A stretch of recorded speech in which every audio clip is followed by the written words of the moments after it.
Қостанай облысының тұрғындарымен кездесуінде президентіміз Қасым-Жомарт Кемелұлы Тоқаев мырзаның русский язык выполняет функцию официального языка дегені заңға сәйкес емес.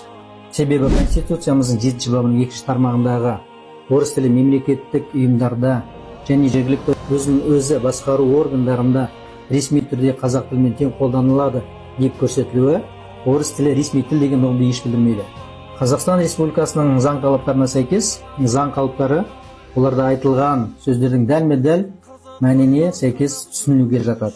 Осы орайда кезінде Мұхтар Шаханов, Әбілқасымов айталы бастаған Қазақстан Республикасы парламентінің бір топ сол кездегі мәжіліс депутаттары Қазақстан Республикасы Конституциялық кеңесіне Конституциямыздың 7 бабының 2 тармағына түсіндірме беру жөнінде өтінішпен жүгінген болатын.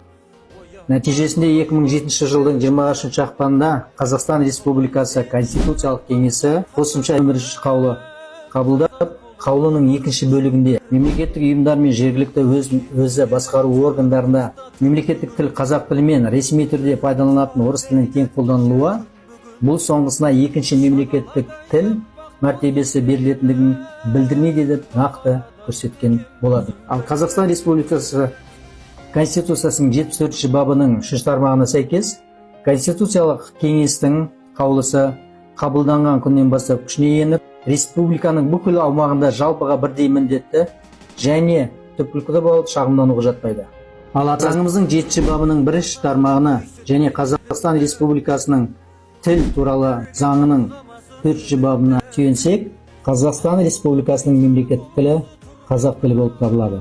1953 жылғы ЮНЕСКО сарапшылары мемлекеттік тіл мен ресми тіл ұғымын аражігін бөліп анықтап берген. Сол анықтамаға сәйкес ресми тіл official language мемлекеттік басқару, заң шығару және сот ісін жүргізу тілі болып табылады.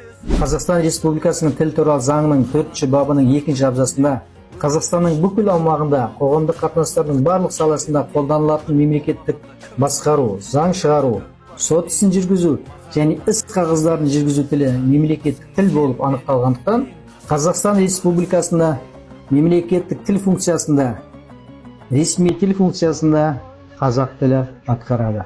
Рахмет. Бәріміз көк тудың астында тұрып жатқаннан кейін барлығымыз қазақша сөйлеуіміз керек.